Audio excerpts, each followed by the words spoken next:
Hey everybody, welcome to Shifting Gears. I am still recovering from all the incredible turkey I had last night. I'd love to welcome my guests on here. First up, we have MLG Wiggin. Once again, like my sidekick in this business.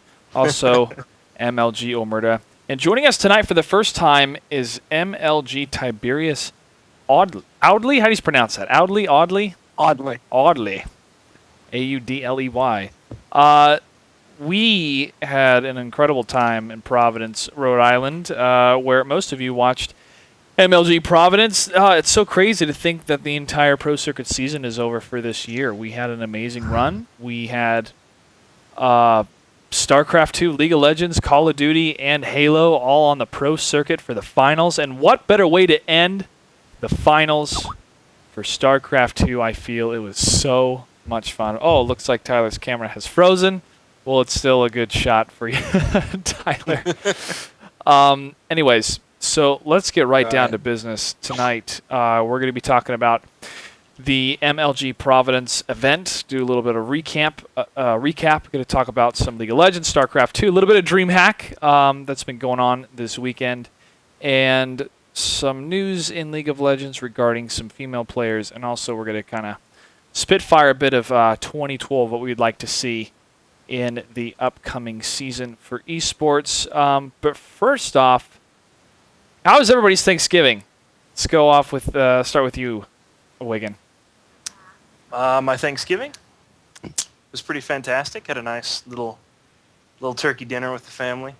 You know, nothing too special. Normally we have a big extended family dinner or everything like that. This time it was just the parents and the sister. You know, so it was nice. Nice to see everybody. You know, keep in touch. Sweet. Yeah. Galen? Good, man. I'm down at my parents' house in North Carolina. And now that I think about it, I think the background has been different every time I've been on Shifting Gears. I think I've actually been in a different place every time. So this is like location number 4, maybe. Nice. It's been either laying in bed, try hard hipster, or There's a bed right behind me, man. Don't tempt me. Oh, no. Oh, no. Well, cool. And you, Tyler? Thanksgiving was all right, I suppose. Right on. Well, for me... Naniwa? Yeah, thank you, Naniwa. It was okay. It was okay. Well, for me, man, it was good just hanging out with family. And, of course, the food's always good. I actually spent the day with my dad, who's the cook in the family, to learn how to cook a lot of this stuff. And I'm glad I took the time to do it, not just to spend time with family, but also get prepared one day when I have a family of my own, which will be light years from now. But how to properly prepare the turkey and all the other important food groups that make up Thanksgiving. Tyler's webcam is going crazy right now. Hopefully we'll get the video back for him here in a second. The 2011 season, it's pretty much over with. For MLG, obviously, because this was our last event. And we have DreamHack, and we have a couple other tournaments kind of wrapping up. And the holiday season, I think, is the best time to have the off season for esports, so everybody can spend time with their family, take a break from the incredible travel schedules that these players have had. I would love to see a list of the amount of places that Huck has been in the last 6 months and how much time he's devoted to travel. It's wow. I don't know how he does it, man. I don't know either. Play a game professionally. I'd have trouble just waking up in the morning after traveling that much. Yeah. Yeah, it's tough to wake up just being in the Biltmore Hotel after report at 9 o'clock in the morning at the event. Anyway, Tyler, this is your first time on the show, and these fine gentlemen have introduced themselves plenty of times at different episodes, so we would like to get to know you a little bit better. So what is your background in gaming, in League of Legends, and with Major League Gaming? In gaming, I've been a gamer since I was a little kid. My mom had an NES. Always into the RPGs when I was growing up. Super Nintendo, playing Final Fantasy games. Grew up a little bit, started to get a little into PC games. I would play a bunch of UMS games on StarCraft, Brood War. Then I played Diablo 2 for years, always going with off-the-wall builds like Tank Sorceress with the Insight Rune Word, crazy stuff like that. got into Halo 3, started following MLG with Halo 3 at the Nationals of 2008, Mm-hmm. where Instinct was playing straight ripping for the finals. Walshy. Automatically became a huge Walshy fan, like because it's just he's so fun to watch, Yeah. and then just kept playing Halo 3. Play a lot of big team in Halo 3 because I love vehicles. I've played Hellgate London. I was a big part of Mythos Beta, and then when League of Legends came out, I had just barely gotten into Dota at all before that. So when League got into beta and I got invited, I was playing it nonstop all the time, having so much fun. Sweet. And that's about it. I've played League since July of '09 or maybe June. Whoa. It's a while, man. When did the beta first come Yeah. out for League? Pro. Uh, it was a few months before I got an invite. I was in the wave before the last wave, before they had their adjudicator cut off, where they had the blue names on the forums. Okay. In 2009, like, it still blows my mind, man, 'cause I remember I had friends that were telling me about League of Legends, and they were guys that I used to play World of Warcraft with, and I was like, yeah, I don't, whatever, I'm not into it. And then years later, heard about it, and it's kind of surprising that it's been on. Whoa, settings are going weird. It's kind of surprising it's been alive that long. But it's becoming such a big esport now, but obviously it had to have a following and a community for that to happen. So cool, man. How did you get involved with Major League Gaming? I was just following it for a while, and when Reach came out, I was a big fan of just wanting to get in on the test settings for the Halo Reach settings. Mm-hmm. I would play with KC and Anakin when they were running test games, and so I just built a reputation over time. And I think it was around the V5 or V6 settings where I just went head first because of all the community backlash. Oh, we don't get listened to. I was like, all right, if you guys are going to say you're not getting listened to, then join my games. Play. Give feedback.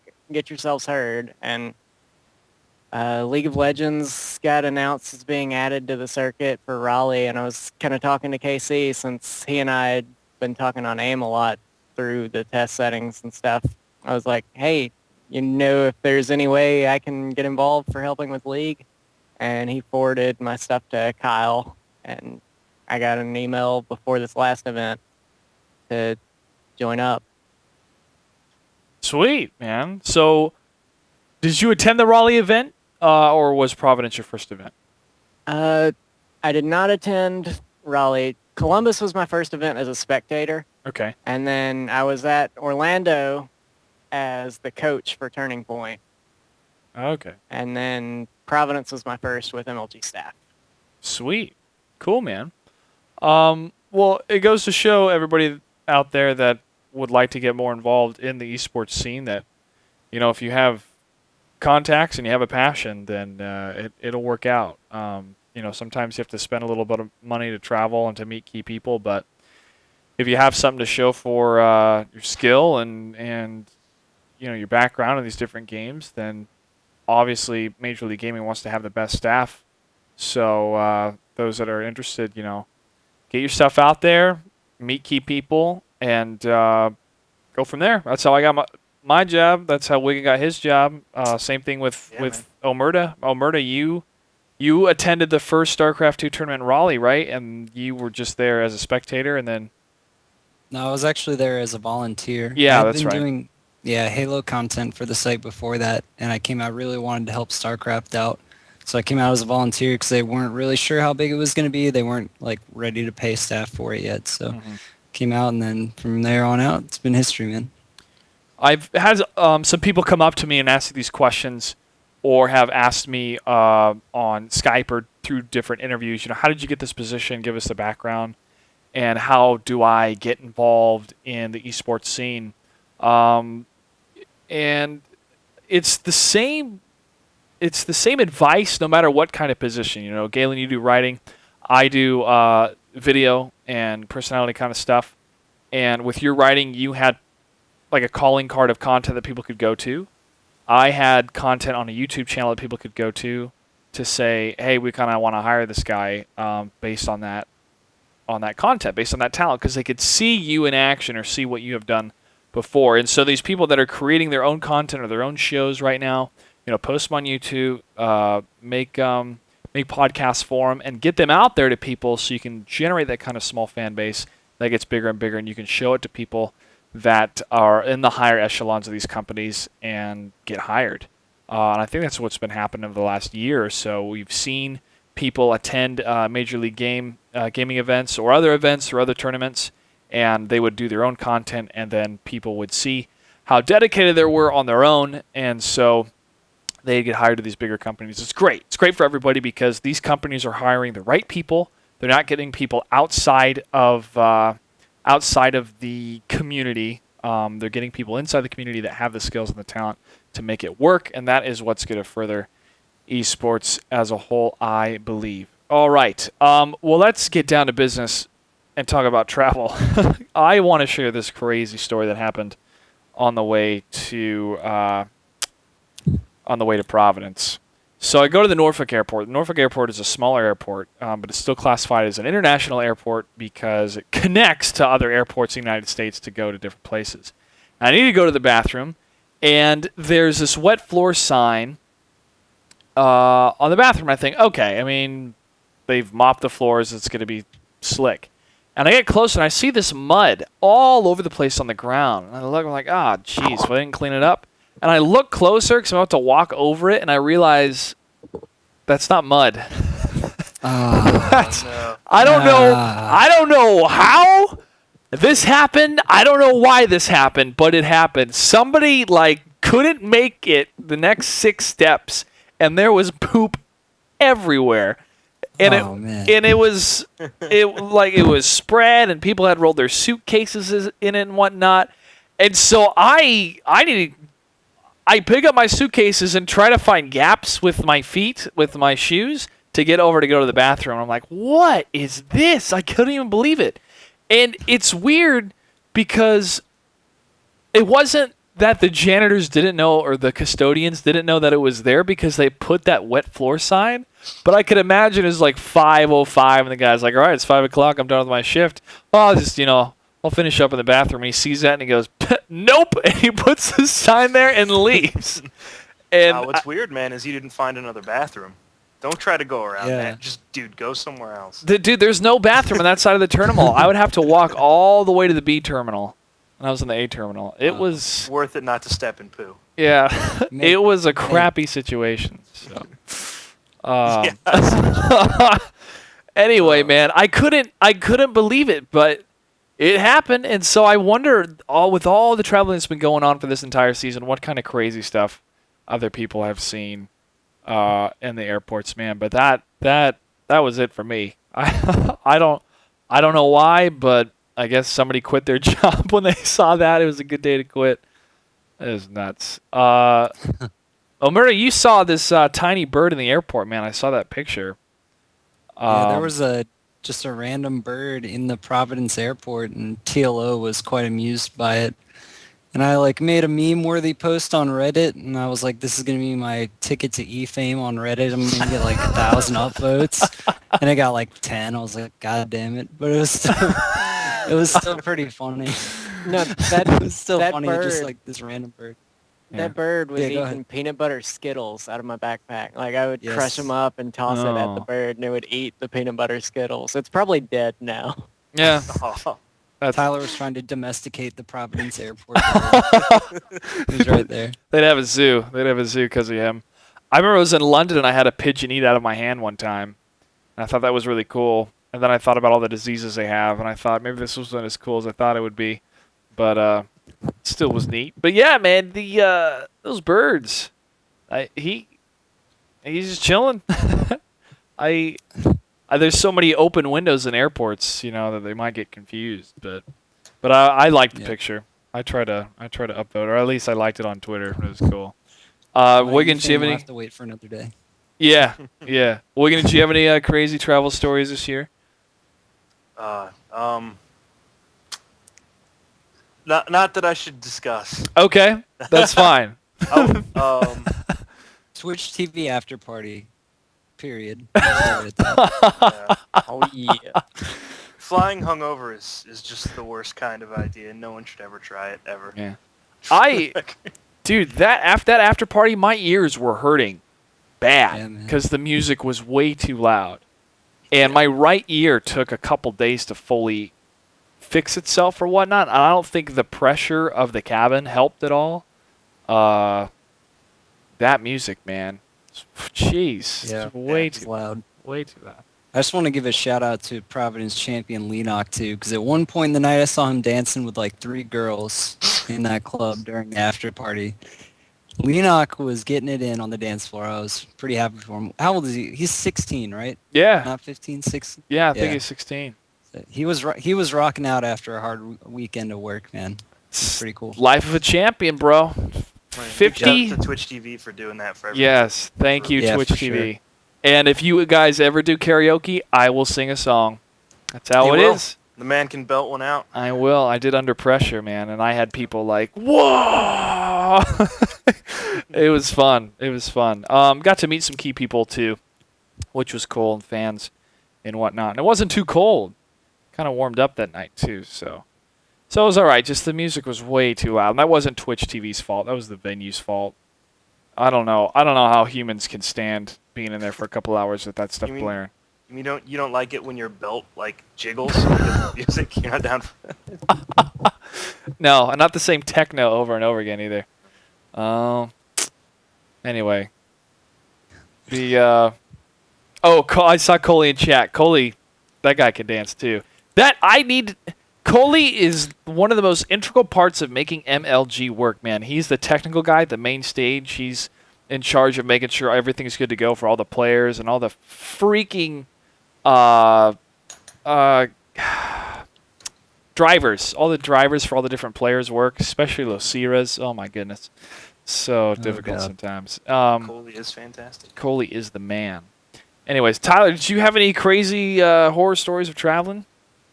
No, I'd just like to give a quick shout out to Anti-Pro and say potato skins, and that's about it. Okay. Let's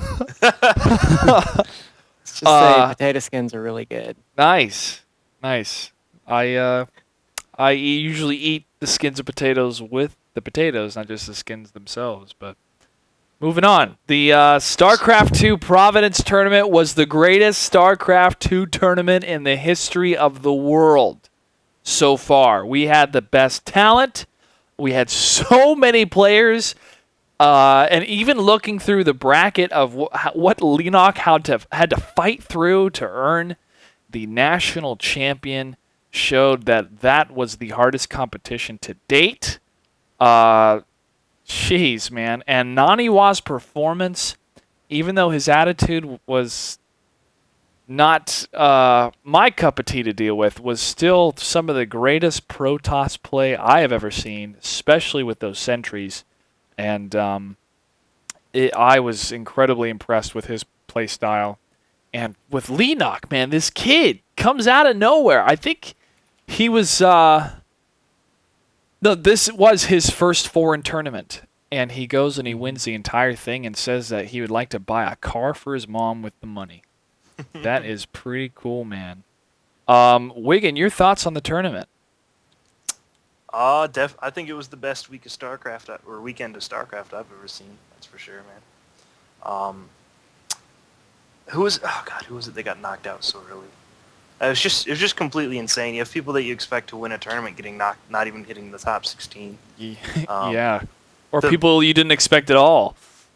getting Yeah, up there. I mean, the best foreigners that were there did pretty good, so that was exciting. It was good to see that it wasn't like an all Korea top 16 or top 8 or top 4 or whatever. I don't know if Leenock definitely came out of nowhere as far as a foreigner tournament, but he he hasn't been tournament winning good, but he's been a solid Codes Zerg, Yeah. But Yeah. he definitely like jumped from that, like jumped up to Super Saiyan for that tournament, man. He looked like a force to be reckoned with. I remember talking to the FXO manager and saying, like, yeah, Leenock has been a great player, but he's not had the exposure he deserves so far. And I said, well, he's going to get exposed now. He just won the biggest tournament in history so far. So, yeah, man, I'm so happy for him, too. And not even in school. And I think he's going to go on to do great things. This is not the last we've seen of Leenock. No, sir. No. Galen, we had 4 foreigners and 4 Koreans in the top 8. A great performance. And what are your thoughts on the tournament? Well, I'm not sure. I mean, people are talking about Leenock's run, but I'm not sure people are fully appreciating how amazing his run in Providence was. Mm-hmm. Of his last 6 opponents, I think it was, he had 5. Yeah, it was his last 6 opponents. 5 of them were MLG champions, and 2 of them were Codas champions and MLG champions combined. I mean, he took out, the best players we've had all season long, and really in the history of MLG StarCraft 2. He beat them all. And he beat MMA and MVP, who are 2 of the best Terrans in the world. I mean, I don't think anyone would argue against them being the 2 best Terrans in the world. And those are 2 players who are really known for their TVZ, too. So, I mean, it was just unbelievable. And coming through the open bracket, everything. I mean, Leenock's run at MLG, that's going to be something that's going to be very difficult for anybody to match, as we head into 2012 and just MLG StarCraft in the future in general. I mean, just insane. And then another big story that got talked about a pretty good amount too was Hey Pro, man. I watched that guy beat an ST straight up. He even lost the first game trying to cheese. He went for a 10 pool all in with drones and lost, and came back and won 2 games in a row. And then the first game against MVP, you guys got to go watch the VOD. Any of you Zerg players out there? It was ZVT on Tal'Darim, and he literally played a perfect game of StarCraft, or as perfect to as close to a perfect game of StarCraft as you can play.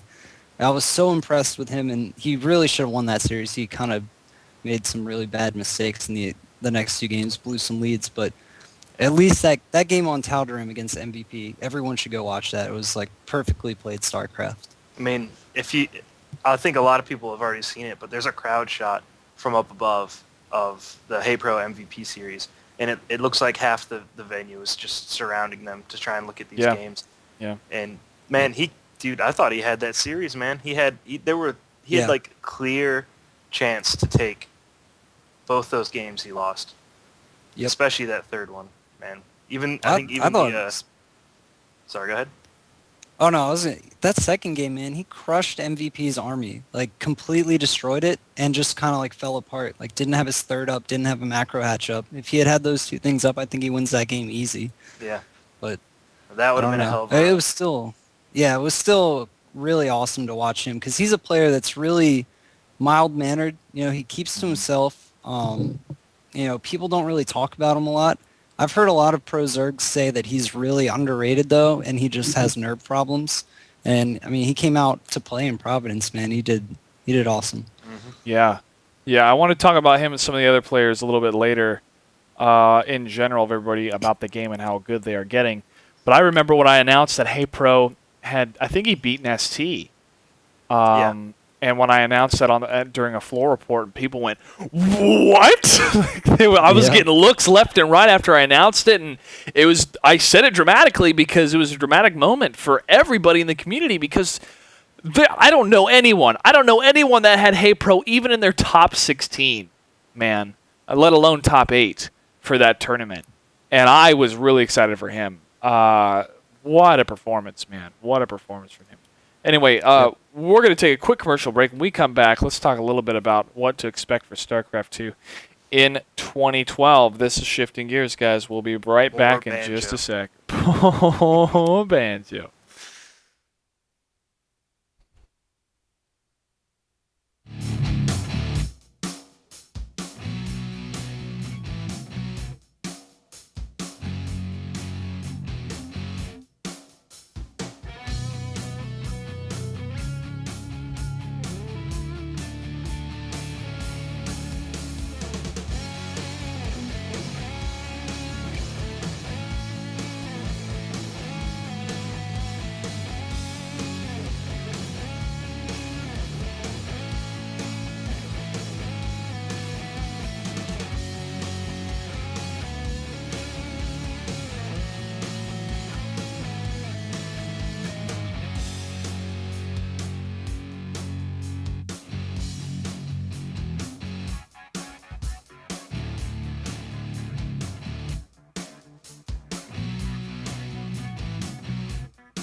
All right, guys, welcome back. This is Shifting Gears. I'm your host, Clutch.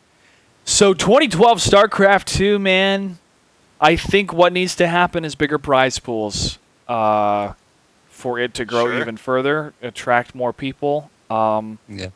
But right now, I think it is the consensus that the MLG tournament matches are the most important matches in StarCraft 2.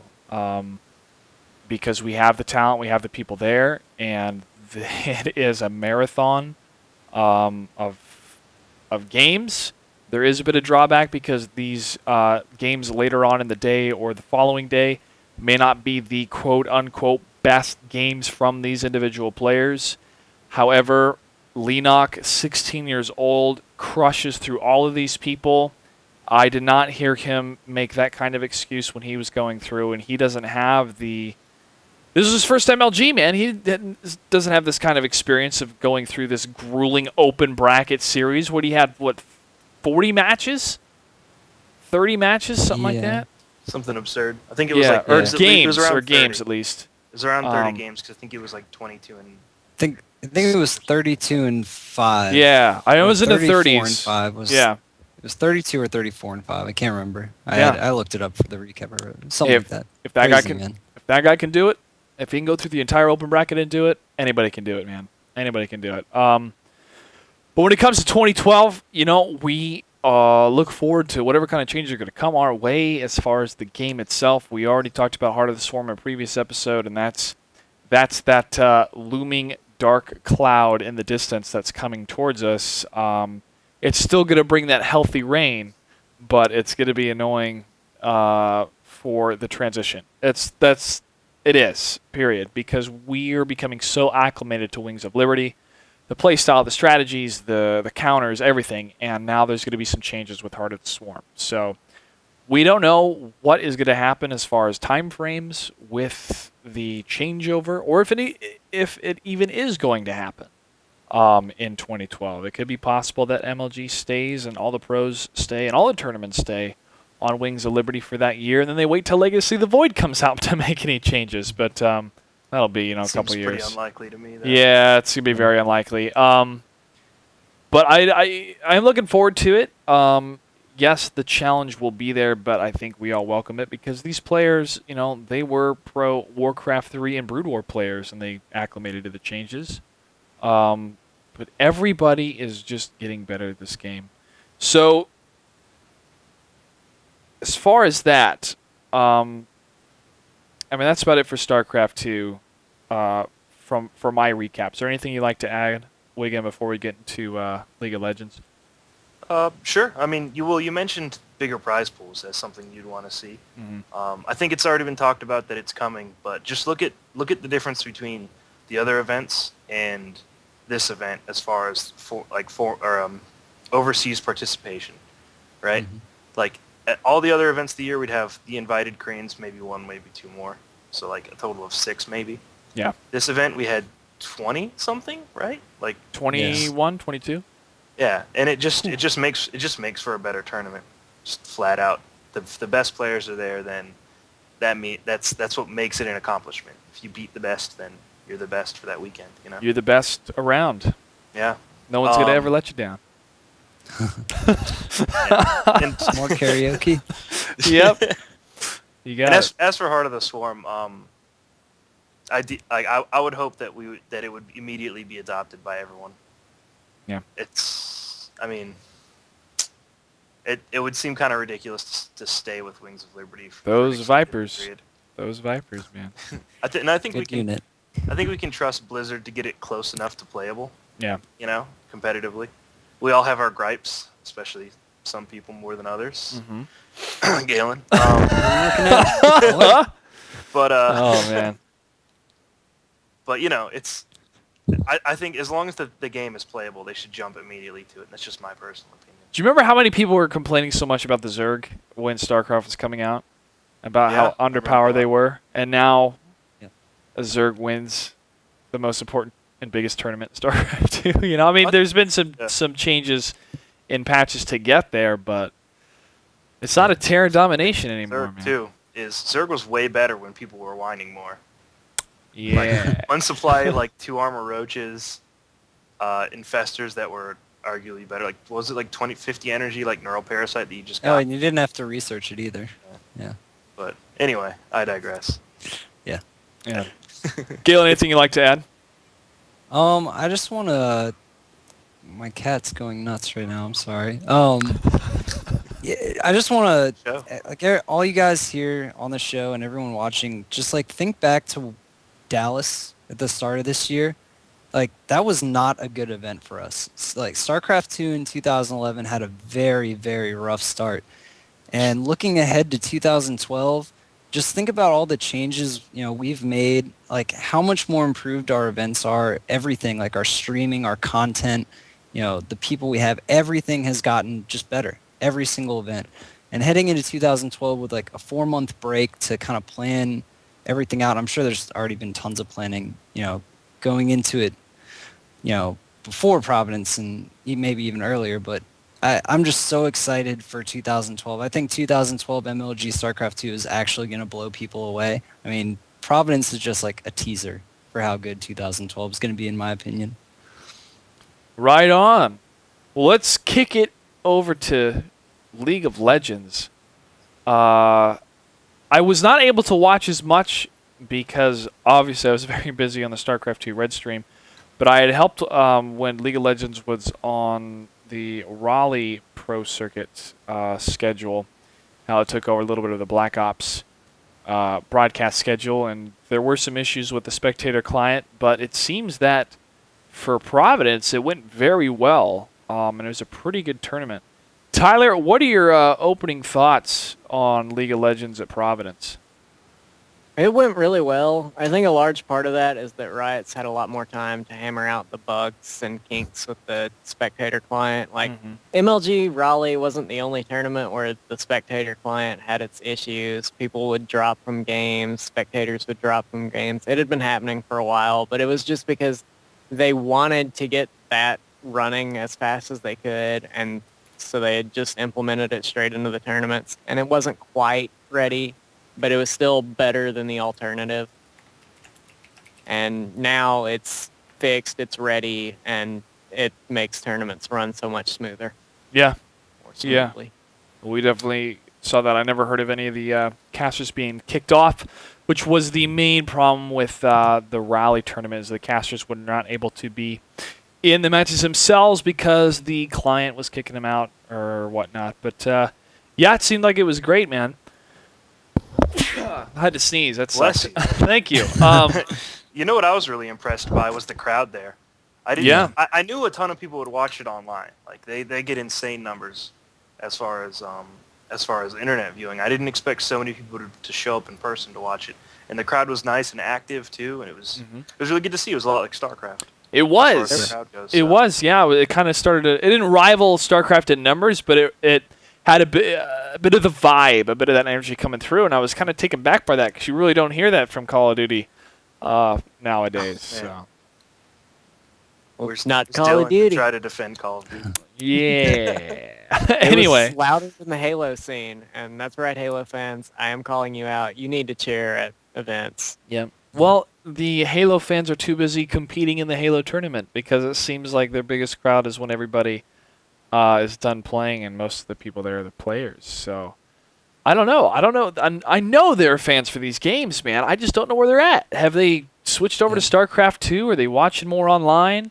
I'm not sure, but it's different. It's the vibe is different because I think it's because the attraction to the RTS format to watch. It really is for StarCraft 2. It is a spectator sport because of the Overwatch camera style, seeing the two different armies fight. I mean, it's easier to see that than it is to see in first-person mode what's going on. But that's just my personal opinion, But I think it is way more spectator-friendly. And we got some great casters. The casters for Call of Duty and Halo are great. They also showed off some Uncharted 3. But the community rallies behind Day9, DJ Wheat, Taste Toastus, and the numbers that they bring themselves is huge, which just further adds to the community.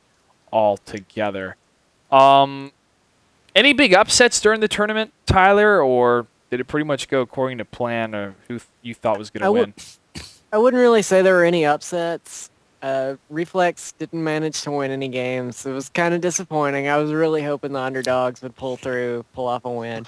Mm-hmm. They played surprisingly well. Like, they were step and step with Dignitas in the losers bracket series. It didn't get streamed because the TSM Epic winners bracket finals were going on. Okay. But those games, the two teams were neck and neck. Reflex had leads throughout the early game and just couldn't hold on at the end. Interesting. Do you think it would have been a different story without that disqualification that happened before the tournament, or do you think Team Solo Mid would have won anyways? I'm not entirely sure because CLG seems to have been going through quite a bit of drama lately, and they've recently replaced their support player now with one of the other members of their team and picked up somebody else to play AD carry. Yeah, there has been some drama over in the League of Legends scene. We'll get to that in a little bit. But as far as 2012, we know that I believe Riot announced they're going to put a lot more money out there in the esports scene. What was it, $5 million? Am I correct? I think that's what I saw, yeah. Yeah.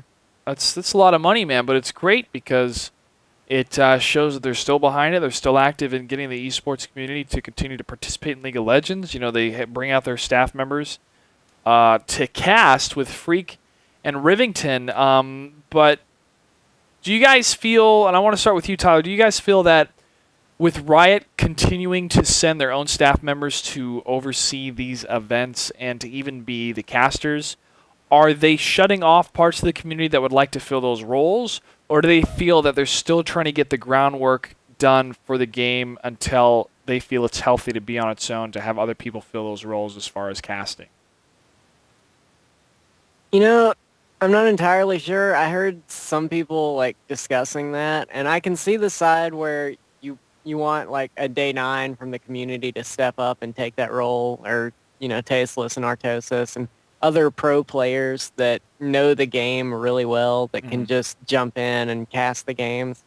But at the same time, I think Riot, like, they're basically celebrities with their community. Like, if you ask anybody in the League of Legends community who Freak is, they're like, oh yeah, Freak, he does the champion spotlights and he commentates the games. Like, it's much the same way, and a lot of the Riot employees, I give them credit, they do know their game really well. Like, some of them may not be the greatest at it, but a lot of the employees, like, especially throughout beta, were just really good at the game, and I think they do understand enough to commentate very well. Well, that's very true, and you know, sometimes it's that mentality that if you want to get something done right, you do it yourself. And so with a lot of money on the line, and a lot of the representation of the game on the line in their company, you know, they want to get it done right. But I think it will start to be a little bit more open to other community people within the casting roles. I thought Forecourt Jester did a great job in Raleigh. And, I mean, but Freak and Rivington, I mean, I didn't get to talk to Freak at all during the tournament, but Rivington, him and I really got to talk in Raleigh and talked a bit during the tournament here in Providence, and he was really excited how well League of Legends was doing during the tournament. And yeah, it's also with Dota 2 coming out, which could pose maybe a bit of a threat to the MOBA scene for them, which I don't think it's going to be that big of a deal, because honestly, they're kind of two different games. I mean, with the play style of Dota 2 compared to League of Legends, that they want to make sure that they have a solid foundation or a solid track record, at least by the end of 2011, that they have everything going without the bugs, without the issues, that they have a solid spectator client, they have a solid tournament client, so they don't have to worry about that when Dota 2 is released, even if it's a year from now, that they have a lot of that solid groundwork already done for them. But yeah, it's a pleasure to work with Riot, and you know, it's great to see so many people involved, especially Matt Marcoux. Got to sit down with him for a while in Raleigh and talk about the game and the company, and they hire good people that are very committed to the esports scene. and to gaming in general. So I look forward to watching a lot more of League of Legends in the 2012 season. Hopefully we'll be on the pro circuit, and it's a fun game to play with your friends. Do it all the time. So is there anything, Tyler, that you look forward to, especially in the 2012 season, if League of Legends is on the pro circuit, or what you would want to see in 2012? I definitely want to see it back. I wouldn't mind seeing any of the Dota clones, like Heroes of New Earth or Dota 2, either one. Mm-hmm. I would like to see them played alongside it because it's just more exposure for the community and for competitive gaming and esports as a whole. Yeah. And Dota 2 is going to be big. I don't necessarily think it's going to pose much of a threat to League of Legends because it's a different game and it's not much of a deviation from what we've already got with Dota and Heroes of New Earth, and I don't think Ice Frog is going to let Valve do much overhaul changing to it. He wants what he's already been dealing with forever. So I don't think it'll be like this revolutionary, oh my god, it's so much better. I think League of Legends will remain healthy. Yeah. And I really want to see League just continue to grow because like the Season 1 championships had, I think it was 210,000 concurrent viewers. And if all of those viewers would jump on board with the MLG League of Legends, it would just smash the viewership records from this year. Yeah, man. For sure. The viewership records for DreamHack during the summer for League of Legends were huge. And that got everybody's attention for that format, that there could be such a big audience for a MOBA-style game. And I think that's what kind of drove Valve to put on such a huge prize pool for their tournament, that $1 million for Dota 2. So they thought, well, if there's such a big audience for League of Legends, I'm sure we can have a big audience when we have our live tournament for the beta of that game. So yeah, but competition's great for everybody, man. In whatever kind of format, whatever kind of media, and I look forward to the release of Dota 2 officially, or when it's officially as a retail game, because that kind of competition will probably drive Riot to implement new things within their client and vice versa, and it just helps out everybody. Because if you just have one game, then it can get kind of stagnate. Or, they can do very well because they're so passionate about it. But anyways, the League of Legends scene is here to stay, I feel, for a long, long time. So, the DreamHack. What has happened so far? Because I lost my mind with the Todd versus Happy match. Yeah. Oh, God, Galen, yeah. would you like to comment on that? Or at least of DreamHack course in general? Yeah, I mean, of course I missed that game. There's like apparently the most epic game in the history of StarCraft 2, and I've missed it. Like 20 minutes were epic. The other hour. So. Hold on, I have a picture to describe it. Let me put it on the stream here. There. Go ahead and describe it while they look at the picture. Oh yeah. Well, apparently it was like an hour and 40-minute game or something like that, and it was just some absurdly long game where Protoss was able to outlast the Terran on Tal'Darim. But I'm going to go back and watch the VOD for that for sure, because I'm sure that's going to be one of like the games of the year when people talk about epic games for StarCraft 2. But as what not to do? Oh, it's Adabisi's in the chat saying not the most epic, the most failing. He's kind of right. I gotta be honest. Do you want me to go into that game for a second? Yeah, talk about it because I haven't gotten to see it yet. So it was a really good game for like 20 minutes, man. Like Okay, we're back. Happy was That's correct, us. yeah, Keep Happy going. was playing out his mind. He was doing great. He was good movement across the map. Got a nice lead. Good EMPs. Started dropping some nukes to deny. He got a chunk of probes with one, and just sort of like dropping nukes on those outward expansions to deny mining and stuff, and it looked great. But like Todd just stayed in the game, and Happy didn't attack him, and Todd didn't attack back, and they just like sat there like staring across like the center of the map at each other, man, for like an hour. And Happy just kept I think what happened was a lot of you get to a point in TVP where it's like really late game, and you know that or that Protoss army can just demolish yours if you don't like land perfect EMPs and get a really nice concave. And so I think he was really worried about that. So he just started mass nuking everything he could see, the ground near Todd, whatever, to the point where he actually cleared out Todd's main with nukes. And but like it was really interesting. It's like, oh wow, he's really using nukes late game in the matchup. It's really cool. But it just kept going, and there was no movement or anything to it. It was just nukes and then like sitting there. And eventually, like an hour and 15 minutes in, like Todd's just like, oh yeah, I'm still playing this game. Wakes up and just like destroys Happy's army because he finally maxes out.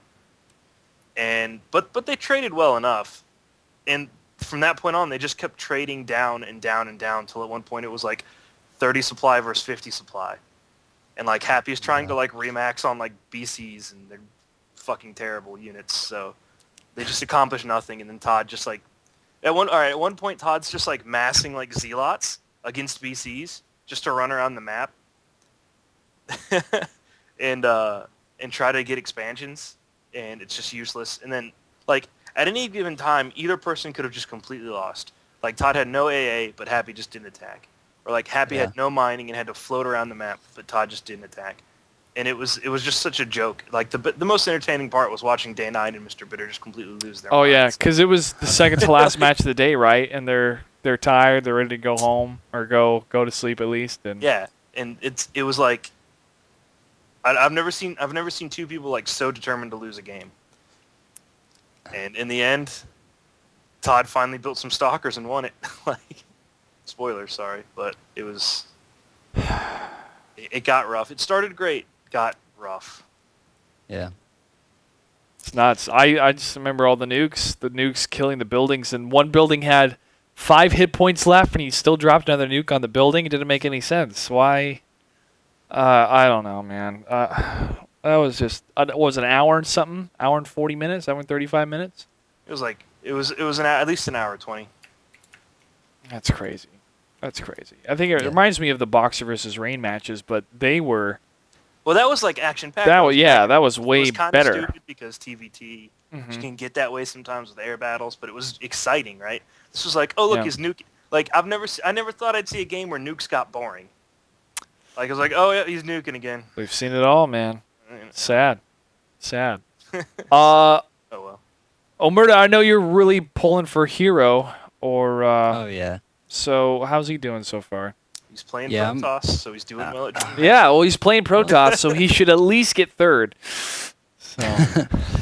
Yeah, well, I mean, surprisingly, there are 10 Protosses left in this tournament in the round of 16, which is where we're at after the 2 big group stages they went through. And every match tomorrow is going to have a Protoss in it. Some of them are even going to have 2 Protosses in it. So Protoss are playing really, really well at DreamHack. But there were still 2 like right? well, let's not get into that. Just saying, Yeah, there were like 2 groups of death today that were really, really good. You had Puma, Huck, and Idra, like 3 AG teammates all in the same group. Idra, unfortunately, did not make it out of there. And then Dongregu, Hero, and Sen, which was just insane. Very good matches from that group. And Sen was the one that unfortunately did not make it out of there. And then a couple of other good players didn't make it out of group stages today. Thorzane didn't make it out. Stefano didn't make it out. Select didn't make it out. Lots of good players not making it out. But we're going to get a Dongregu versus Naniwa winners bracket finals from Providence rematch tomorrow in the round of 16, which That's will exciting. be exciting. Yeah. Here's my question. Will Naniwa Forge Fast expand every match? Probably, because the map pool at DreamHack allows for a little more Forge expanding, but we'll have to see if Dongregu just decides to make roaches and kill it or not. So that'll be exciting. And then Puma Genius is another really like marquee matchup in the first round tomorrow, and the winner of those 2 will actually play each other. So it's like 4 of the best players in the tournament are just like gonna kill each other in the first 2 rounds tomorrow. And then one name that really stuck out to me. I mean, I basically watch pro StarCraft for a living, and there's a guy in the round of 16 at DreamHack, Cipolo, I guess is how you pronounce his name. He's a Swedish Protoss.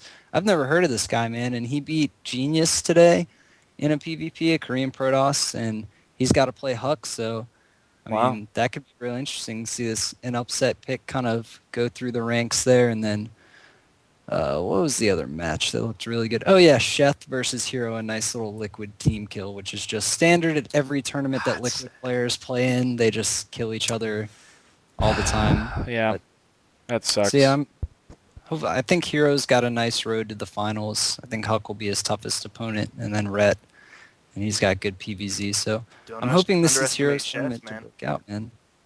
Yeah, but Hero's kind of had Sheth's has had his number. That's how that phrase goes. Yeah. He's beaten him.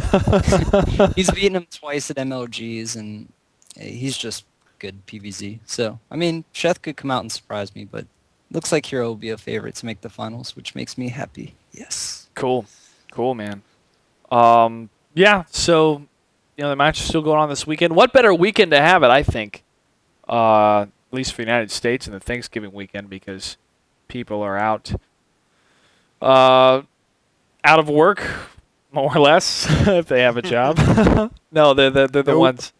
They're the ones. They're the what? The 99%, whoever it is, for the Occupy, whatever. But I was over at my parents' house, and football was on. I was like, man, I could be watching DreamHack right now. And I threw it up on my. That's what I did too. I'm not gonna lie. Threw it up on my phone. That's what it's come down to now, man. I'm more excited about watching StarCraft 2 than I am about football, and I'm very, very proud to say that. It's great.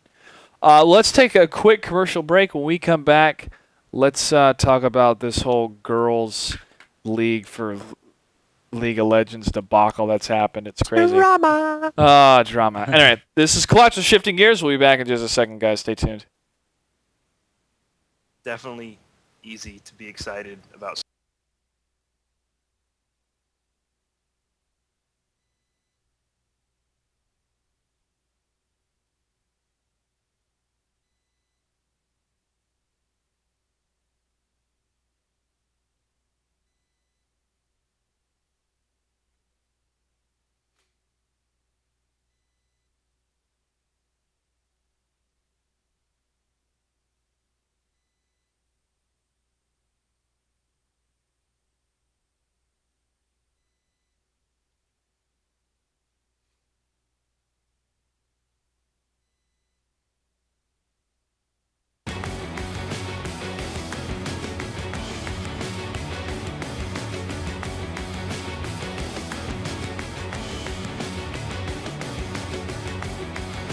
Welcome back. This is Shifting Gears. I'm your host, Clutch. Okay, Tyler, take it away, man. What the heck has happened with girls in League of Legends?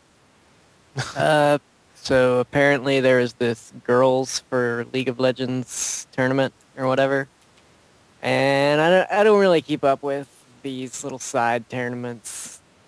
I just watch the main ones, and apparently there was this girls team with the girl Missy that I guess she's Chowster's long-distance girlfriend or whatever, and her team was making their way through the tournament, and they lost, or almost lost, and so they had their third game on the next day, and allegedly Chowster ended up playing on her account during that, and the next day they actually did lose in the next round. They managed to get through the round where Chowster was allegedly playing on her account. I say allegedly because this is based off rumors and a Reddit thread. I do not know the validity of the source.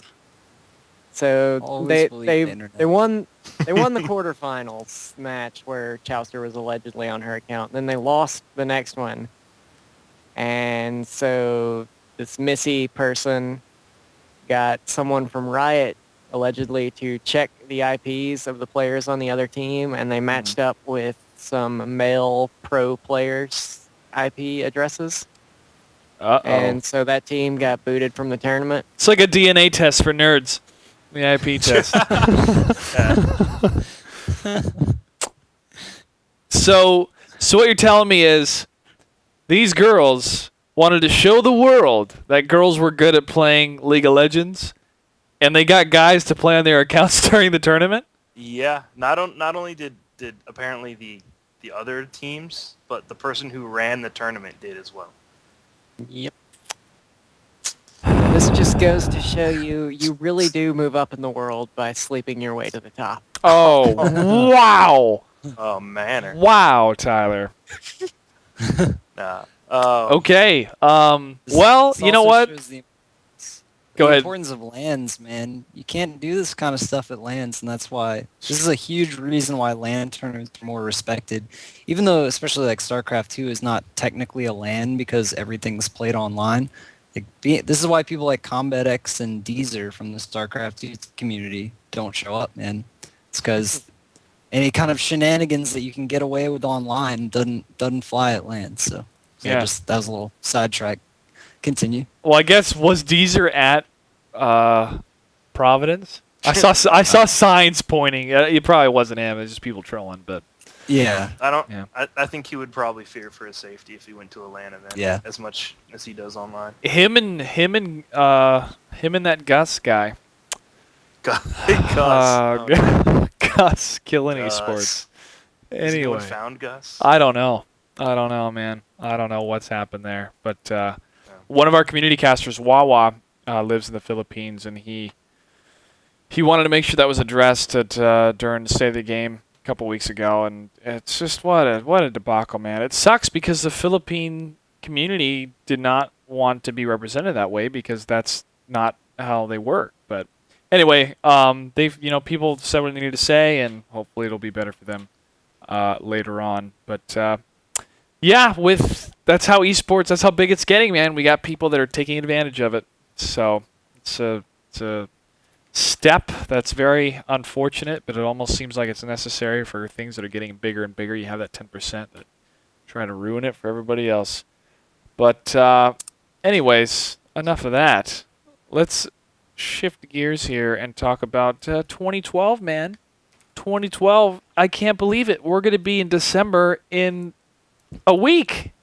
Oh my gosh, 2011 has been such an incredible year for gaming and for esports. It's baffling, but it really seems like it started off kind of and then like the only game I bought in the spring was Mortal Kombat. Then nothing came out during the summer, but each of our events got better and better and better. And then bam, the fall happens. All these games come out back to back to back to back every week. It's freaking gamer overload. And then we have these incredible tournaments, and the greatest StarCraft 2 tournament in history happens right at the end of 2011. So 2012 has got a lot to live up to, man, but I think it's definitely going to succeed. I want to comment on this, and I wanted to bring HeyPro back in this conversation, that all of the players in StarCraft 2 are getting better at the game, period. Look at HeyPro. Sure. Look at Naniwa. Yeah. And I forget, was it July that I interviewed? I forget who it was. No, it wasn't July. But somebody said that, I forgot what player it was, but I asked them how they feel about their opponent or the foreigner scene, bridging the gap between the foreigners and the Koreans, and they said everybody's getting better at the game, and that's true, man. Everybody's getting better. Think about what the strategies were when beta was out compared to what they are now. It's fantastic. It's fantastic. Galen, anything to add? Well, I interviewed Idra a few weeks ago, and he kind of echoed that same sentiment. When he came to DC, for example, last season, he was just clearly better than everybody there, and it was just from his mechanical training from Brood War and stuff. But I mean, even Idra now, I say even Idra now admits that, and everyone in the foreigner scene especially is just a lot better at the game. Mm-hmm. And you're seeing a lot more training and good training environments for foreign teams where people are getting really good dedicated practice against good players, and you're starting to see all that kind of pay off now, especially also the tournament scene, because it's so international with events like MLG, DreamHack, and others. The foreign players are getting to play in tournaments against the best Koreans on a regular basis, and that's something that never happened in Brood War, ever. Yeah. Mm-hmm. So that's really cool to see. So there's definitely a bridging of the gap, and I think it'll only continue into 2012. With Naniwa, with his short but sweet comments during his interviews, I asked him how his complexity made him a better player, and he said, better practice partners, period. Yeah. That's so true, man. The partnership of Complexity Gaming with MVP has allowed that those players to practice within that partnership, and the little friendly banter between him and Dongray Gu was fun to watch. But seriously, I think Naniwa got better because he was playing against Dongray Gu and practicing, and that is what has bridged the gap for these foreigners. Now, it's not to suggest that HeyPro wasn't a good player before. He's a fantastic player. He's a pro. But you had this talent out of Korea that was wiping the floor of everybody else. And it seemed that, was this going to be a constant thing, or did something need to change? And something did change with these foreign players. They changed up their practice regiments. They wanted to get over to Korea or create these team houses so they could sit down and practice. And now it's anybody's game. And that's great for everybody. Because if you go to a tournament and you know the top 7 people are going to be Koreans or Korean Terrans, why are you going to watch it? Where's the drama? Where it's everybody's an underdog in that, and it's going to be the same thing over and over again. But when you have a game where it can be anybody's game, and HeyPro, who, if you were just starting StarCraft, maybe didn't even see on any of the streams for the last couple of events. I'm sure he was there, but you didn't catch him on any major Sunday events. But he's doing such a fantastic job during the championship Sunday events in the evening. That's fantastic, and that shows that this game and all of these players being dedicated and working hard and having great practice partners and bridging that gap even in distance or in play style of these Korean players is making the championship accessible to anybody, and that is exciting for esports in general, man, that it's anybody's game. I think you kind of inadvertently hit the nail on the head, right? Like, you go to a tournament and you see Koreans come over and you expect, it's like top 7 Koreans or whatever. But that's exactly why the foreign players got better. The Koreans started coming to the foreign tournaments and taking that money too, man. They're like, oh shit, we actually have to put in the practice. We have to get a team house, or we have to make a partnership with a Korean team. Like, look what teams traditionally are like consistently doing well as far as foreigner teams, like EG, which teams with Slayers, Liquid, which teams with OGS, Complexity, which teams with MVP, and even just look at players that go over there and they practice in like practice houses, a Thor Zane, or like a Sase, who's to be honest, I am Quantic. Thanks for bringing that up. Yep. Like again with Sase, who's like not really a big name. Like he was a known player. He needs his cheer cannon in DreamHack, man. He needs it. But now he's a beastly Protoss, man. He's one of the best. He's sick. Yeah, it's great. great. That's what does it, man. Is that level of competition. They have to step their game up, and you can really see who was willing to put in that practice and stuff like that. And it also helps a little bit that like StarCraft 2 is such a game where anybody can lose. Yep. Some people are remarkably consistent, like an S tier and MVP, but like throw Idra up against Flash, and Brood War is such a worked out game that Flash is going to have a hard time losing as long as he's playing up to his standard. Yep. But anybody, it's sort of like to steal the football term, any given Sunday in StarCraft 2, if you are good enough, you have that chance to win. Yeah. So. And now the foreigners are becoming good enough to win against the Koreans, and Slasher's bald head is testament to that, my friends. His kind of bald head. Yeah, I thought he was going to shave it, not buzz cut it. There's a difference, Slasher. Anyway, Tyler, with League of Legends, man, do you feel that these teams are starting to get better and that it can be anybody's game, or are there pretty much just 2 solid teams that are going to take it every time? T6 I think all day, every day. Quite a few of the teams, now that they're starting to get their chances to actually enter tournaments, are going to start moving up a little bit. Like, at the start of League of Legends, Season 1 and such, the only teams that got to do anything were CLG and the players from TSM and Epic. I'm not sure if they were actually part of Solomid and Epic at that time. Now, more tournaments are occurring. Sometimes they're having more than 4 teams. Not all the time.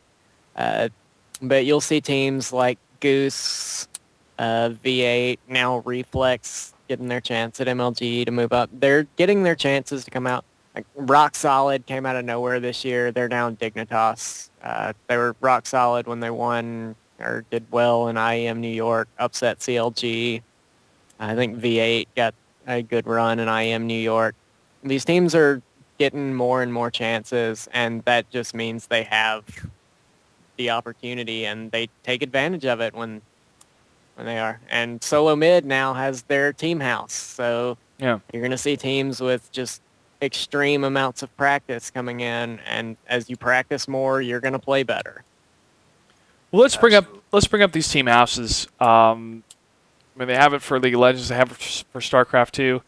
And I'm going to butcher this name. I'm going to butcher I it. think I got it. Okay. It's Macaco Pelado. Macaco Pelado? Nice. It sounds an Italian. But he asked just one thing. What do you guys think on gaming houses in the United States? Are they affordable? And the main question, will this idea spread? We talked about this in the last episode with Kennegat and Sheth about the team houses and kind of the dedication that's necessary from these players to live together.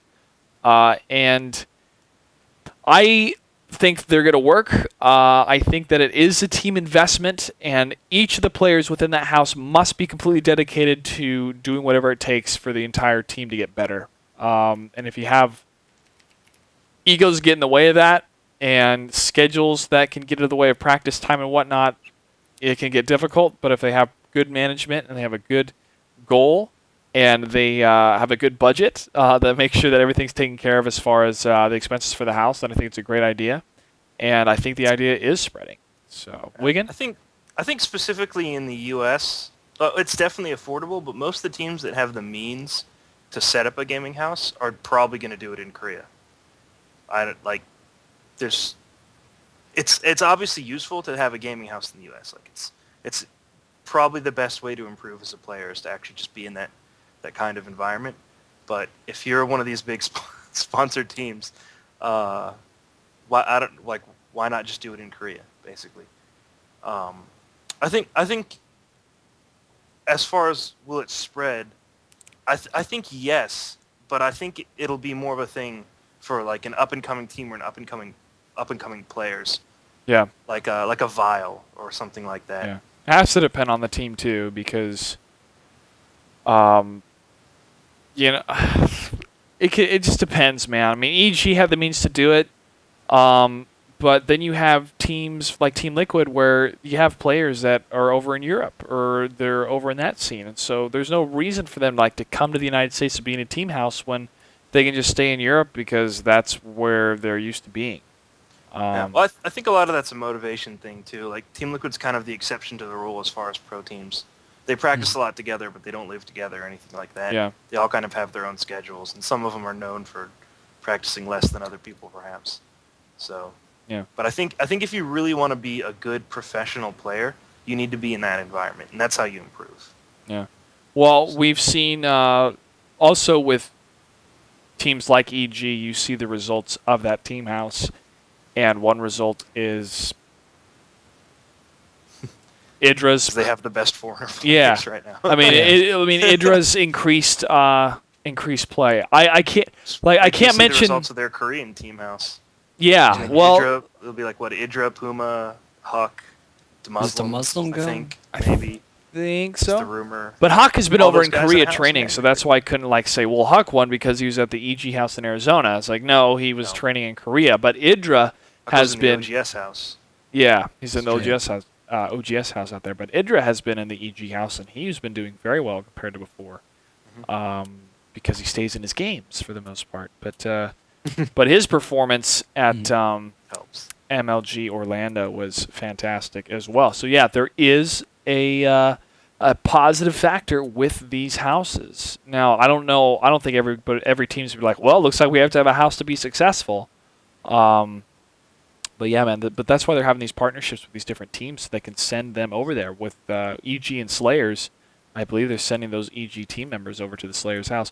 Where they're gonna fit, I don't know. Huck can fit inside a bureau drawer, so they may make a hat out of that. But we'll see, man. But it is exciting stuff to see that the professionalism has reached a point where they do have these kind of team houses, not just for StarCraft 2 now, but for League of Legends. It's also one thing that people don't really think about. It's really important to have an opportunity to live in a place like that for someone who isn't an established pro player. Mm-hmm. Like it's that jump from being a guy who's like working a temp job or whatever or something like that to somebody who's trying to play StarCraft full time. That's a risky jump, man, if you don't have a salary or something like that. So having some sort of opportunity like a pro house or like the GOM house for GSL is exactly what people need in order to let just StarCraft 2 grow in general. Yeah. Tyler, for League of Legends, man, you know, with these teams and with Dota 2 coming out, do you think these teams will switch from League of Legends to Dota 2 if the prize pool's higher? Or are they going to stick with what they've been competing in for the last year? I don't think they'll switch over. Like, if they wanted to play Dota 2, they would have been Heroes of New Earth pros in the first place because it was the exact same gameplay. And they came to League of Legends because they liked the game more. Yeah. And not because there was more money in it, because at the start of League of Legends, there wasn't money in it. The game started from scratch. It didn't have this pre-built game completely. It didn't have all these features at the start. Like you say, they're still adding features. We still don't have replays. I'm sure they're going to get those in one of these days. We don't have official replays. There's third-party clients you can use, but yeah. But, like, League of Legends pros will stay League of Legends pros. Some may make the jump, like, individually make the jump, but I don't think it's going to change the pro scene that much. Okay. I think you're right when it comes to that as well, because the time needed for the adjustment when you're already an established team for an established game can be a huge bummer if it doesn't pan out. And honestly, League of Legends and Dota 2 are two different games. The pacing's different. Even the activation of skills or spells is different. I remember when I was playing Dota 2 and I'd press a button, my character would turn around and then fire the arrow. I went, what? That's way different than League, where I press a button and they shoot it automatically. You know, so those kind of adjustments, obviously you can get over them, but they add to the time factor of people that try to switch in between. But EG, EG is another team that has a lot of different teams and players for different games. And really don't see people jumping back and forth. They stay with the games that they have. I don't know if any StarCraft 2 players are going to try to make a 5-man League of Legends team. That would be.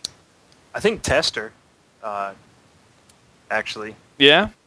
What team is he on? He's not on OG. No, he's not on OGS. SKS. I don't know. Is his name now? He actually has a League of Legends team. What team is SSKS. God, why can't I remember that? Yeah. Well, anyway, yeah. So he has a League of Legends team, but I digress. Okay, a lot of digression going on from Wiggin tonight. It's my word of the day. Digress. Dictionary. Right on. Right on. Gentlemen, at Major League Gaming Canada, possibility. Who's got their visas? Well, I'm kind of confused as to why people are thinking this is like a brand new idea, because we've done Toronto before. Yeah. Yeah. MLG Canada is not like a completely brand new thing, but it's a brand new thing for StarCraft 2. Yes, it would be brand new for StarCraft 2, and I think Canada has a gigantic esports scene. Oh yeah, for sure. So I think it would be great for us to get back up to Canada and do an event there. And I'd like to go because I've never been to Canada, so that would be fun. Yeah. Tyler? Don't really have any comment on Canada. It's America's hat. Oh, I like hats. That's a It'd be a lot of comment. fun to visit. Yeah. I mean, honestly, the more we can spread out, the better, man. Yeah. Throw it up. I know Macaca Pilato was asking about South America as well. Like, if we could, man, I'd be so excited. Who speaks Spanish? This guy. Yeah. Still working on my Korean, though. 2 different languages. Anyway, the potential for Canada is great, man. Montreal, talking to those people at Montreal was fantastic. They were so excited. And it was funny. The guy said, Montreal's the best place in America to have an esports event or something like that. And I went, North America? Because I'm used to saying United States, right? This is America. But the way that he phrased it, it was like, America? You're from Canada. That's two different things. But like, no, North America. I digress. Anyway, the potentiality for Canada is definitely there, man. But we'll see. I had the Starcast, which I got interviewed this week, asked if it was possible to have an MLG Seattle, and that's my old stomping grounds, man. I grew up near Seattle, so that'd be really cool. And there's, the West Coast is where it's at, I think, when it comes to StarCraft 2. We had so many people in Anaheim. It was such a blast. So we'll see. I'm sure Sundance, the other planning people, are looking at different places to go, and hopefully anybody that's half a country away can make it, man. I knew there was one guy all the way from Australia that came to MLG Columbus. That was really cool. So it's great. It's great to house these tournaments all over the United States, these different convention centers, and for us just to go to these cities, man. It's great. Hot Gore had a question. He says, any games coming out in 2012 that you see maybe being on the pro circuit? Well, Sundance said he would love to see Diablo 3. So I'm going to say that as well. I would love to see Diablo 3 on the pro circuit. I think it has huge esports potential. I'm the guy that had got 2 quad kills at BlizzCon in one match using a wizard. Guy. Remember me. I'm that guy. They're like, Klutz from MLG, you want this to be an esport? Darn right I do. Well, this is exciting watching you do this, so we can make it into an esport. Anyway, Tyler, you had something to say, my friend? I don't think Diablo 3 would really work well as an esport. Well, it was great to have you on the show. We'll see you later. It's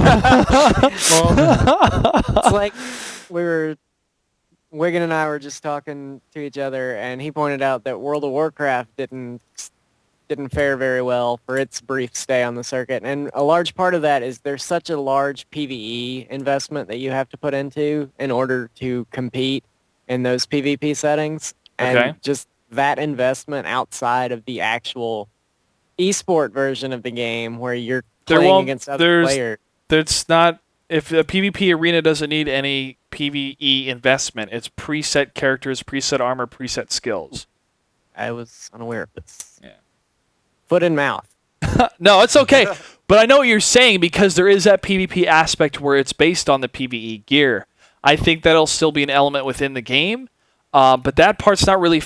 there's no fairness in that in esports. But that's the fun of Diablo 3 is it's not supposed to be fair when the PvE. You're supposed to wreck face continually and make stuff explode.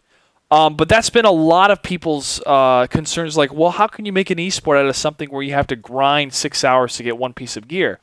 No. The PvP battle arena that they have showcased at BlizzCon, they have preset gear, preset skills for each of the characters. So there is a sense of balance there. Is it completely balanced?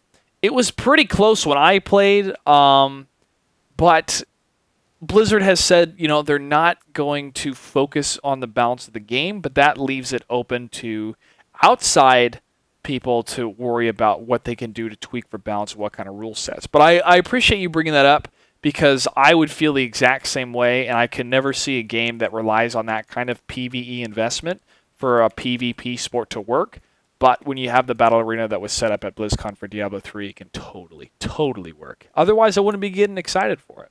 So, I think because of that exact point, Guild Wars 2 would be a really good choice for an MLG title once it releases because they are focused in... They're building their PvE aspect, but at the same time, they're also making the PvP completely separate. You jump in with the characters, you set your skills and your items. You don't have to go find them in the game, and it's being built as a PvP title because the PvP in Guild Wars was really popular, but you had to have the outside investment, and now they're changing that so you can actually just focus on being a PvP player if that's all you wanted to do. Yeah. They have Hutball in Star Wars The Old Republic, and I think that's going to be castable and watchable with spectators. So how competitive Hutball will be. I don't know either. I'm just throwing it out there. But that comes out, oh my gosh, dude, less than a month until the Old Republic comes out, and I will waste Decided away to nerd out on that, in for front of sure. my computer. It's good to be nuts. Other games, 2012. Street Fighter, yo. I want to see Street Fighter. Dude, Mortal Kombat. Mortal Kombat. Any have a- fighting game, period. Yeah. I have a really strong feeling that Gears 3 will be on the circuit next year. I Yeah. know that Sundance is a pretty big Gears fan in general, so I'm pretty Gears sure 3 is we'll really see well that. run, too. Yeah. I don't personally like Gears very much, but I think we'll see it. Dixie Tribes. I love Gears. Tribes would be amazing. I have the I know Tribes yeah. beta. I haven't played it yet. It doesn't seem to be going over well with the original Tribes community, but it's still Tribes. The first few Tribes games were amazing competitive titles. Starships Tribes, man. I remember that. Garage Games represent. Yeah, it was fun. My PC was like a 300 megahertz PC, and I couldn't even run that game. So I'd turn down all the graphics to polygons, and it'd take forever to load, and I'd try to get into a bomber, so I'd see this big floating polygon on off in a field of other polygons of different colors, and sit in it, and I'd drop circular polygons on small stick polygons that were running around. Oh, the good old days, man. That 56K modems back then, too. It was crazy. But those are my Tribe days until I went to LAN cafes and played on there, launching those discs. It was a lot of fun. Yeah, but Tribe just fell off. I played that Tribes 2 sequel or whatever, and it sucked. And then from there, Oh, 2 wasn't that bad. nothing came out of it. Aerial Assault was way bad. Fallen Empire Legions was alright, but never took off. Yeah, but hey, they're trying to bring it back, so we'll see what happens. But Yeah, I but love it's a different love the company. original. Love the original. So, gentlemen, bit of a shorter show tonight because I said that right. Tonight because of the holidays. So let's go and wrap it up. So we can play some League. I know that's what we're all waiting for. As always, appreciate you guys being on the show. It's always a pleasure to have Wiggin and Omerta on. And Tyler, thank you so much for being on. But we'll start with you, my friend. Is there any shout-outs or closing remarks you would like to give? Shout outs to all of Team Turning Point, or whatever, if they're even still together, Walshy, Ninja, Mikwin, Nated, for giving me my first opportunity as a Halo coach, even though I'm not doing that anymore, obviously, since I was writing for League of Legends. Shout out to Kyle McGee and Casey, and a shout out to my good friend Caitlin. Ooh, Caitlin. Cool. Galen? Go ahead. Yeah, you guys can follow me at Twitter right down here at MLG Omerta. I post links to the articles and video content I do for MLG's site whenever they come up, and I post links to my stream when I grind through the Master League ladder and just get really mad while I do it. So if you guys want to tune in, go ahead and watch that. What map do you automatically leave? PvP on Tal'Darim Altar, I just leave the game because it's a waste of time to forgate each other. I gotta come up with some kind of creative cheese on that map because, yeah, I don't know. It's just dumb. So. All right. Well, thank you, Omerta. Wiggin? Yep. Shout out to Makako and Hot Gore for asking a bunch of questions. It's really nice to see. Yeah, thanks, guys. Thanks for the questions. Shout out to Adabisi for understanding my Terran pain and these OP Protoss. Oh No, my god. just kidding. But seriously, I'm gonna bite my tongue. thanks for having me again, Josh. Check out my Twitter right below. And check out my stream on TL with the same name. I also tend to ladder a lot. I'm a Masters Terran player. I mech a lot. And I get mad because mech sucks. But other than that, it's a lot of fun. Mech sucks against other Terran, man. it's crazy. It's crazy. The dem Terrans, them Marauder builds. Anyway, it's been a blast. Gentlemen, thanks again for being on. And for all of you viewers out there, thank you for tuning in to Shifting Gears. You can follow me at Clutch08, where I will reveal in the next 5 minutes one lucky follower will get to pick a piece of swag, one piece of swag from the MLG Pro shop. I will buy it for you and ship it to you or to anyone you want. So stay tuned for Twitter on that. I will announce the winner. You can watch my content on MLG.tv when it comes to Diablo 3. Also, the VODs for this episode will be posted on the MLG.tv website. And look forward to a lot more MLG action in 2012. Tune in next week. We will have another episode of Shifting Gears. So thank you very much. Ladies and gentlemen, have a great night and a great holiday. And peace.